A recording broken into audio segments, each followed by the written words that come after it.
Want a basic bitch greatsword set that can't really be beaten for power and playstyle? Yeah, that was actually my introduction. Here is my OP Immortal greatsword build. Grab a Safi greatsword, any element will do, but don't ever use poison or sleep. It's a waste.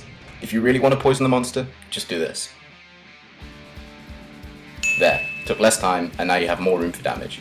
You can use paralysis I guess, but you don't really need to. We're not using Master's Touch, so we'll be using our level 6 awakening skill on sharpness, giving us a nice chunk of purple with full handicraft, 4 of which we'll be getting from the handy charm. That's enough in between zone changes or stages.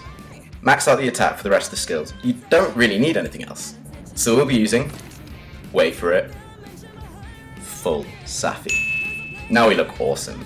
Get a bonus in our element and 40% more affinity with the weapon drawn, so 40% more affinity. Dragon Vein Awakening can be a hindrance, but with the Greatsword you only need 5 hits to activate the recovery. Throw in a health augment and the massive damage numbers basically negate the effect and even add to it. You can even see here in the training arena that the health gained is more than the health lost. You'll need to throw in an affinity augment too, but if you can't, just use one of the attack awaken slots as affinity in the meantime. If you've gone full augment, then the last slot is really only great for 1 bit of element. The other option is plus 10 defense, but at this level it would barely make a difference. I'm sorry for this next one, but we'll be throwing in a handicraft vitality decoration. If you don't have one, any vitality combo will do for now. Level 3 charger, so we can get to our big attacks faster. I use 2 charger vitality and a charger deck. We'll need full expert to get that 55% affinity now. 5 from the base weapon, plus 10 augmented, and 40 from Dragon Vein Awakening, giving us 95% affinity. That'll do.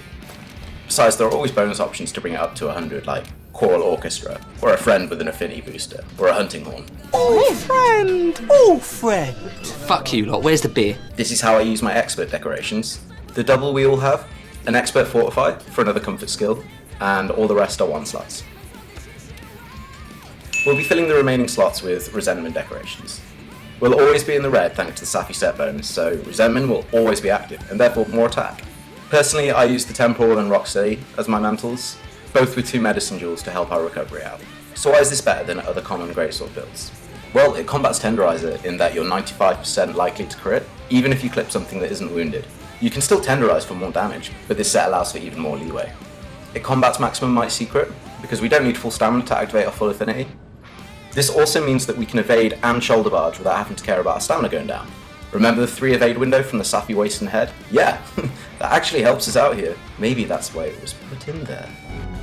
Light bulb. It beats other Safi greatswords with Affinity Awakening because we don't need it. So now we have way more attack. So our full set of skills are as follows. 7 critical eye, 5 handicraft, 5 resentment, 3 vitality, 3 critical boost, 3 charger, 3 evade window, level 2 in blight resistance, a nice bonus, and level 1 in fortify. So the general idea, as with most greatsword builds, is to line up the game's most powerful hit, the true charge/power. Each time this lands, the monster will tell you you're cheating. At 95% affinity, full critical boost, purple sharpness, bonus element, full resentment with insanely high attack, it's not rivaled by most. But the bonus here is there's no penalty to dodging and shoulder barging. You can do this along with the sweeping attack, post-barge, to dodge and maneuver yourself into a better position for your next true charge/attempt, all while constantly recovering health. Also, if you do a clutch claw attack to wound the monster, it counts as sheathing, but you only need 1, sometimes 2 more attacks afterwards to get the Safi recovery, because you'll be hitting the monster 3 or 4 times during the clutch claw attack. There's a strong argument for the Raging Bracky Greatsword to be used instead here, but if you're going to do this, you don't need any handicraft due to its natural purple sharpness. So swap the handicraft charm out for your attack 5 charm. This actually brings the affinity up by 5 and therefore matches our other build with the Safi Greatsword. Swap the handy vitality slot, but try and keep your 3 vitality. There's also a spare 3 slot here. I'd probably go for a bonus coalescence to get extra attack and status, if you can. This pairs nicely with our level 2 blight resistance. Greatswords don't utilise blast as well, so the difference isn't obvious. Overall, the Bracky Greatsword does have a higher damage output, but the Safi one does come close when we take into account the effective element resistance on the monster you're hunting. However, the purple sharpness on Safi, with handicraft, lasts significantly longer, meaning you'll only have to sharpen at the end of every phase. The amount of time you spend sharpening or in white sharpness puts Safi on top for me. There's too many variables in a hunt to say for sure. Use what you want. What did you think of the video? Have you used or will you be using this in the future? And if you have tried it, how's the success rate been? Did you like the song? It's called Mr. Illusions by the Thieves of Liberty. I'll put a link in the description. Sike and lubscribe, spread the word, and look after yourselves.